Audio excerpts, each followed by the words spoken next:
Hello manifesters, welcome to my channel. Friends, आज का मेरा इस वीडियो का टॉपिक है the dark side of law of attraction, या फिर आप कह सकते हो the secret part of the secret. Generally इसके बारे में कोई बात नहीं करता, कोई नहीं बताता, एंड मुझे लगता है लोग इसके बारे में सोचते भी नहीं है। ठीक है, मैंने इसके बारे में सोचा क्योंकि ये बात मेरे मन में आई। मैंने इसे एनालाइज किया, जो मुझे समझ आया वो मैं आज इस वीडियो के थ्रू आप लोगों के साथ शेयर करने वाली हूँ, ताकि ये बात आपको भी समझ आए, आप समझ जाओ, समझ जाओ। ठीक है, तो इस टॉपिक को मैंने 3 डिफरेंट पार्ट्स में या फिर 3 डिफरेंट स्टेप्स में एक्सप्लेन किया है। आप इस वीडियो को एंड तक देखो। मुझे ज़्यादा से ज़्यादा 15 मिनट चाहिए। उस 15 मिनट में स्टेप बाय स्टेप मैं जो एक्सप्लेन करने जा रही हूँ, आप अगर उसको ध्यान से सुनते हो, ध्यान से उसको समझते हो, तो at the end of the video आपको भी दिख जाएगा the dark side of the law of attraction. ठीक है, तो फिर चलिए शुरू करते हैं आज का वीडियो। एंड उससे पहले सब्सक्राइब कर लेते हैं ये चैनल।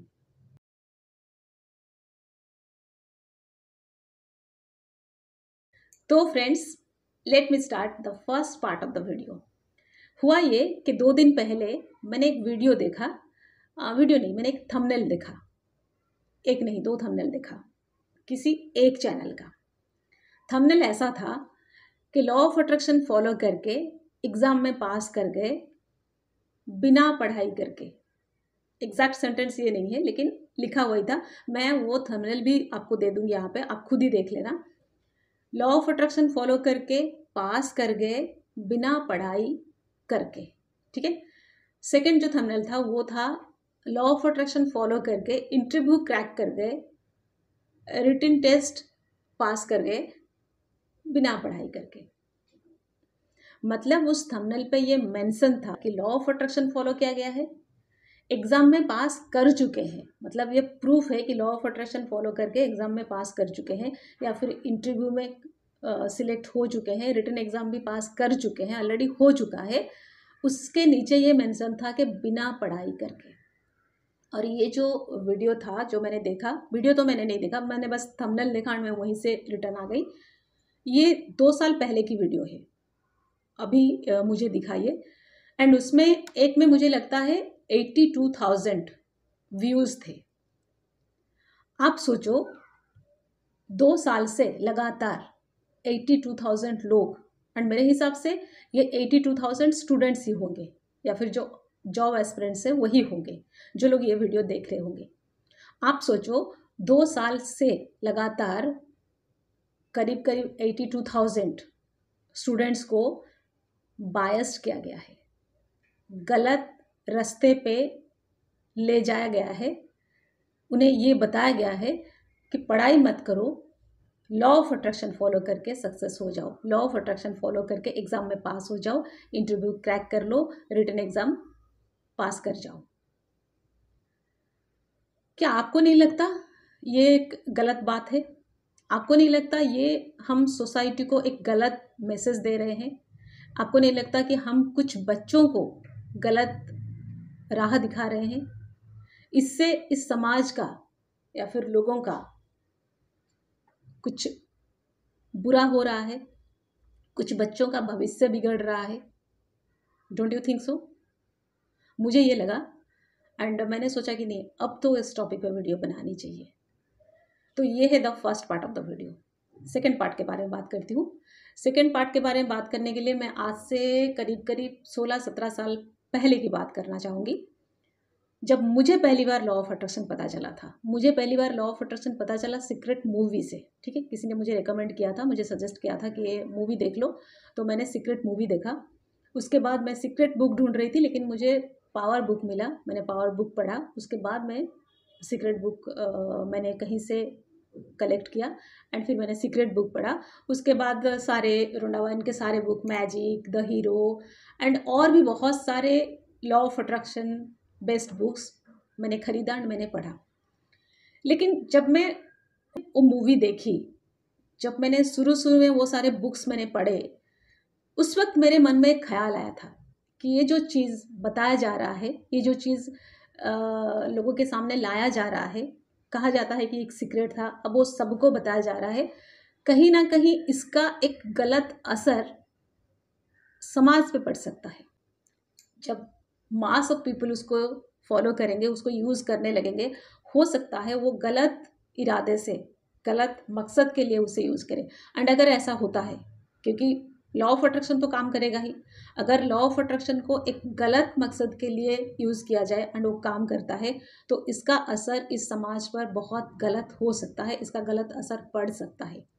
इससे समाज को एक गलत मैसेज जाता है, इससे लोगों को बायस्ड किया जाता है। कैसे, मैं उसके ऊपर डिस्कस करने वाली हूँ। इससे आपका ही नुकसान होता है, मैं ये बताने वाली हूँ। मैं आप लोगों के बारे में ही बात करने वाली हूँ कि आप अपना नुकसान कर रहे हो ऐसे चीज़ों को फॉलो करके।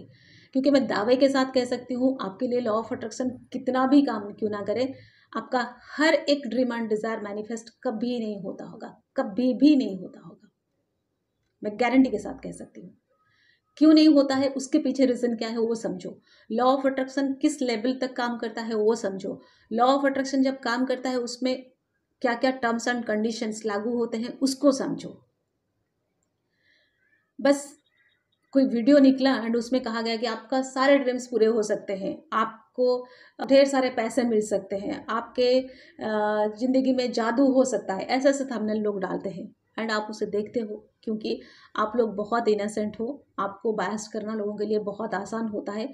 लेकिन मैं आप लोगों को ये बताना चाहूँगी कि आप अवेयर हो जाओ, आप केयरफुल हो जाओ। आप अपने लाइफ के सबसे कीमती जो चीज़ है ना, इसके पीछे गंवाते हो। पता है क्या है? वो है आपका टाइम। दूसरा है आपका सबकॉन्शियस माइंड रिप्रोग्राम होता है एक गलत तरीके से।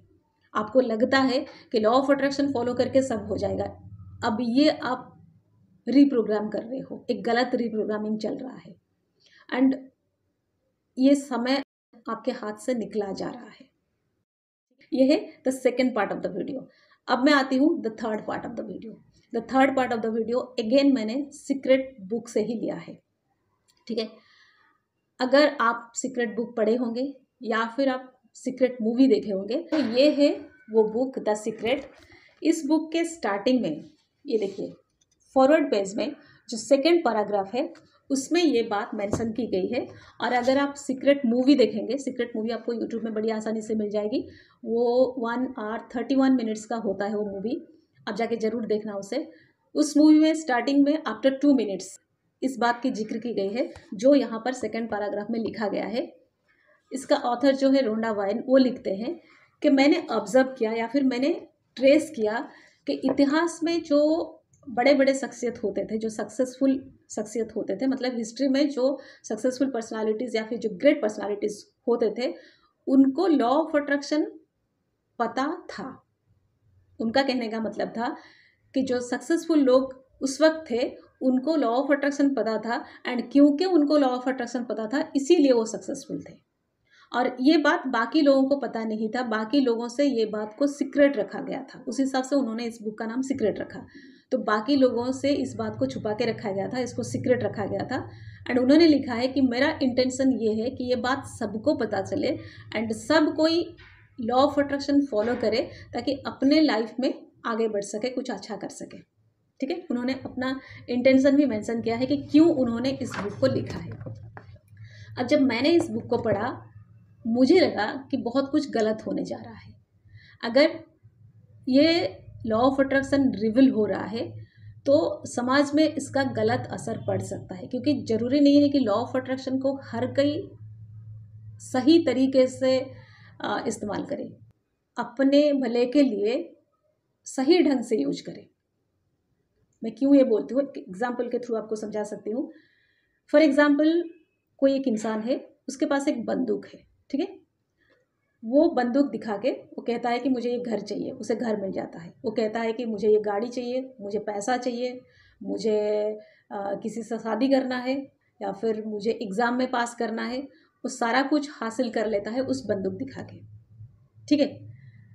क्या आपको नहीं लगता कि उससे भी पावरफुल कोई होना चाहिए जो उससे रोके, जो उससे चेक कर सके?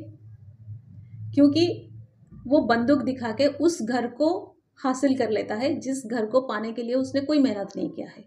वो बंदूक दिखा के वो जॉब हासिल कर लेता है जिसके लिए उसने प्रिपरेशन नहीं किया है, वो एग्ज़ाम में टॉप कर लेता है जिसके लिए उसने पढ़ाई नहीं किया है, वो उस इंसान से शादी कर लेता है ये बिना पता किए या फिर ये बिना जाने कि उस इंसान का मन है या नहीं है। क्योंकि वही तो होता है ना, हम लोग लॉ ऑफ अट्रैक्शन फॉलो करते हैं, टेक्निक अप्लाई करते हैं, हम चाहते हैं कि सामने वाला हमें मैसेज करे, हमसे बात करे, हमसे प्यार करे, हमसे शादी करे। सामने वाला अगर हमसे बात नहीं कर रहा है इसलिए नहीं कर रहा है कि उसको मन नहीं है, अगर वो हमसे प्यार नहीं कर रहा है इसलिए नहीं कर रहा है कि उसको मन नहीं है, वो हमसे शादी नहीं करना चाहता है या नहीं चाहती है इसलिए क्योंकि उसका मन नहीं है। अब हम उसके मन को रेस्पेक्ट नहीं देते हैं, वो क्या चाहता है या चाहती है हमारे लिए मायने नहीं रखता, जो हम चाहते हैं हम उसे करते हैं इस बंदूक के बलबूते पर, ठीक है, जिस बंदूक का नाम है लॉ ऑफ अट्रैक्शन। ठीक है, ये मुझे एकदम शुरू के दिन में समझ आया था एंड मैंने उस वक्त ढूंढना चालू किया कि लॉ ऑफ अट्रैक्शन से ऊपर क्या, लॉ ऑफ अट्रैक्शन से और भी पावरफुल वो क्या। मैंने उसके बाद मैजिक बुक पढ़ा, the power, hero and magic of thinking big, the power of subconscious mind, ask and it is given, you are the placebo, think and grow rich, managing thoughts. बहुत सारे books मैंने पढ़ लिए, मेरे पास एक छोटा library भरा हुआ है, ऐसे सारी बुक्स है। मैं उन बुक्स में ये ढूंढती थी कि इससे आगे क्या, इससे ऊपर क्या, इससे पावरफुल क्या, लेकिन मुझे कोई भी बुक में और कुछ नहीं मिला। इस सारे बुक में एक ही बात बताई जाती है जो सारे यूट्यूब में भी बताई जाती है, सारे यूट्यूबर्स भी वही बताते हैं। लॉ ऑफ अट्रैक्शन के बारे में एक ही बात हमेशा बताई जाती है कि आप जो चाहते हो आपको मिल सकता है अगर आप अपने सबकॉन्शियस माइंड को रिप्रोग्राम कर सको तो। ठीक है, लॉ ऑफ अट्रैक्शन बस इतना ही है कि आप जो चाहते हो आपको मिल सकता है अगर आप अपना सबकॉन्शियस माइंड को रिप्रोग्राम कर सको तो। ये जो इतने सारे वीडियोस बनते हैं वो क्या बनते हैं कि आप अपने सबकॉन्शियस माइंड को कैसे रिप्रोग्राम करोगे उसके बारे में ढेर सारे वीडियोस बनते हैं कि आप लिख लो, आप पढ़ लो, आप लिख के तकिए के नीचे रख के सो जाओ, आप 33 टाइम्स लिख लो, आप 55 टाइम्स लिख लो, आप पानी पी लो, आप गाना गा लो, आप डांस कर लो, पता नहीं क्या क्या लोग बताते हैं अपने हिसाब से। ठीक है, एंड वो सारे चीज़ जो होता है इसी के बारे में होता है। कोई आपको लॉ ऑफ अट्रैक्शन के बारे में जो जिस्ट है कि लॉ ऑफ अट्रैक्शन फॉलो करके आप जो चाहते हो हासिल कर सकते हो अगर आप अपना सबकॉन्शियस माइंड को रिप्रोग्राम कर पाते हो तो, इससे ज़्यादा आपको कोई कुछ नहीं बताएगा लॉ ऑफ अट्रैक्शन के बारे में। लॉ ऑफ अट्रैक्शन के बारे में सिर्फ इतना होता है, बाकी टेक्निक के बारे में लोग आपको वैरायटीज़ ऑफ वीडियोस प्रोवाइड करते हैं, आप उन वीडियोस को देखते हो, आप अपना सबसे कीमती जो चीज़ है आपका टाइम उसको वेस्ट करते हो। ठीक है, तो ये था the third part of the video. अब हम आते हैं डिस्कशन पे। देखिए, लॉ ऑफ अट्रैक्शन को जब यूज़ किया जाता है सही पर्पस के लिए तो उसका सही रिजल्ट मिलता है, लेकिन लॉ ऑफ अट्रैक्शन को जब गलत पर्पस के लिए यूज़ किया जाता है हो सकता है उसका रिजल्ट आपको तुरंत ना मिले, लेकिन उसका गलत रिजल्ट आपको बिल्कुल मिलेगा, क्योंकि कहा जाता है कि कर्म का फल होता है। मैं जानती हूँ कुछ लोग ये कहेंगे कि लॉ ऑफ अट्रैक्शन को कोई गलत तरीके से क्यों यूज़ करेगा। अगर हम अपने ड्रीम एंड डिज़ायर मैनिफेस्ट करना चाहते हैं तो ये तो एक सही चीज़ है। हमारा जो ड्रीम है, जो डिज़ायर है, हम उसे मैनिफेस्ट करना चाहते हैं, मतलब हमारा इंटेंशन साफ है, हमारा इरादा साफ है, हम उसके लिए लॉ ऑफ अट्रैक्शन फॉलो कर रहे हैं, तो ये गलत कैसे हुआ। गलत का एग्जाम्पल मैं आपको फर्स्ट पार्ट में बता चुकी हूँ कि इस बात को लोग किस तरह से प्रेजेंट करते हैं कि बिना पढ़ाई करके एग्ज़ाम में पास कर जाओगे। लोग ऐसे प्रेजेंट करते हैं, ये गलत करते हैं। जो लोग उसे फॉलो करते हैं उसी तरह से एग्ज़ाम में पास कर जाते हैं, वो लोग भी गलत कर रहे हैं। क्योंकि मान लो कोई एक स्टूडेंट है जो बिना पढ़ाई किए लॉ ऑफ अट्रैक्शन फॉलो करके एग्ज़ाम में पास कर गया, डॉक्टर बन गया। आप सोचो कितने बीमार लोगों की जान जाएगी। उसके लिए रिस्पॉन्सिबल कौन है? वो स्टूडेंट जो बिना पढ़ाई के लॉ ऑफ अट्रैक्शन फॉलो किया, एंड वो इंसान जो इस बात को प्रमोट किया। ठीक है, लॉ ऑफ अट्रैक्शन के बारे में जितनी बातें बताई जाती है, जो उसके बारे में अच्छा है वो बताया जाता है, एंड उसको बढ़ा चढ़ा के बताया जाता है। जो उसके बारे में गलत है वो कोई नहीं बताता। मैंने जो आपको बताया ये है the dark side of law of attraction. Law of attraction को आप यूज़ ज़रूर करो, लेकिन आप उसको सही तरीके से यूज़ करो। अब सवाल ये आता है कि सही तरीका क्या है। ये मैं आपको सेकंड वीडियो में बनाऊंगी, क्योंकि आज का वीडियो ऑलरेडी बहुत बड़ा हो चुका है। हाँ, एक और चीज़ मैं आपको यहाँ पे मेंशन करना चाहूँगी, क्योंकि इस टॉपिक पे भी मैं वीडियो बनाऊंगी, तो आज इस वीडियो में मेंशन कर देती हूँ कि जब मैंने लॉ ऑफ अट्रैक्शन के बारे में जाना एंड लॉ ऑफ अट्रैक्शन के बारे में और ज़्यादा जानने की मैंने कोशिश किया, मैं बुक्स फिर बुक्स फिर बुक्स फिर बुक्स खरीद के पढ़ती रही, मुझे कहीं और कुछ नहीं मिला। बस इतना ही पता चला कि लॉ ऑफ अट्रैक्शन फॉलो करके आप जो चाहते हो अचीव कर सकते हो, अगर आप अपना सबकॉन्शियस माइंड को रिप्रोग्राम कर सको तो। मुझे पता चला कि इतना ही चीज़ है। फिर उसके बाद मैंने यूट्यूब वीडियोस देखा, कुछ लोगों को सुना। मैंने ऐसे ये जो यूट्यूबर्स होते हैं जो लॉ ऑफ अट्रैक्शन के बारे में बताते हैं, मैंने उनको नहीं देखा। हाँ, उनमें से भी कुछ लोगों का क्लासेस मैंने ज्वाइन किया था कि मुझे वहाँ से कुछ और मिल जाएगा सोच के, मुझे और कुछ नहीं मिला, बस यही मिला। एंड इन लोगों का वीडियो मैंने इसलिए नहीं देखा क्योंकि मुझे पता था कि इन लोगों को भी लॉ ऑफ अट्रैक्शन के बारे में उसी बुक से या फिर उस मूवी से पता चला है। ये भी मुझे उतना ही बता पाएंगे जितना उस बुक में या फिर उस मूवी में बताया गया है, जो कि मैं भी जानती हूँ। तो मैं उसके बाद जो बड़े बड़े ऑथर्स होते हैं, जो बड़े बड़े इंटेलेक्चुअल पर्सन्स होते हैं, मैंने उनका वीडियोस देखा। जो स्पिरिचुअल गुरुज होते हैं, मैंने उनका वीडियोस देखा। फिर मेरे कुछ गुरु थे, मैंने उनसे ये बात डिस्कस किया। फिर फाइनली मुझे पता चला कि लॉ ऑफ अट्रैक्शन से ऊपर क्या, लॉ ऑफ अट्रैक्शन से और भी जो पावरफुल है वो क्या है। अगर आप लॉ ऑफ अट्रैक्शन वाला बंदूक चला रहे हो तो उस बंदूक को जब्त करने के लिए या फिर आप जो गलत काम कर रहे हो आपको रोकने के लिए कोई लॉ एंड ऑर्डर है, हाई कोर्ट है, सुप्रीम कोर्ट है। ठीक है, ये मुझे पता चला जब मैंने ढूंढा। कहता है ना, ढूंढने से भगवान मिलते हैं, और मुझे तो कई बार मिले हैं। ये तो एक सवाल था एंड मुझे इसका जवाब मिला। मुझे पता चला कि लॉ ऑफ अट्रैक्शन से और भी पावरफुल वो क्या है। कहाँ से पता चला वो भी बता देती हूँ। जब मैंने भगवत गीता पढ़ा तब मुझे पता चला कि लॉ ऑफ अट्रैक्शन से पावरफुल क्या है। एंड भगवत गीता में लॉ ऑफ अट्रैक्शन के बारे में बताया गया है, समझाया गया है एंड उसको सही तरीके से समझाया गया है। लॉ ऑफ अट्रैक्शन को भगवत गीता कैसे एक्सप्लेन करता है या फिर लॉ ऑफ अट्रैक्शन के बारे में भगवत गीता क्या बोलता है, ये मैं आपको एक वीडियो में बताऊंगी। ठीक है, मुझे पूरा वीडियो चाहिए, उतना समय चाहिए, नेक्स्ट वीडियो में बताऊंगी। एंड लॉ ऑफ अट्रैक्शन को आप सही तरीके से कैसे यूज करो वो भी बताऊंगी। मतलब अगला 2 वीडियो मेरा पेंडिंग रहा, उस वीडियो में मैं ये 2 टॉपिक कवर करूंगी। लेकिन आज के इस वीडियो में मैंने आप लोगों को जो the dark side of law of attraction के बारे में बताया, इसके बारे में सोचना ज़रूर, एनालाइज करना। मन में कुछ क्वेश्चन आता है तो खुद से पूछना, देखना जवाब जरूर मिलेगा। ठीक है, तो friends that's all for today. Stay happy always, bye bye.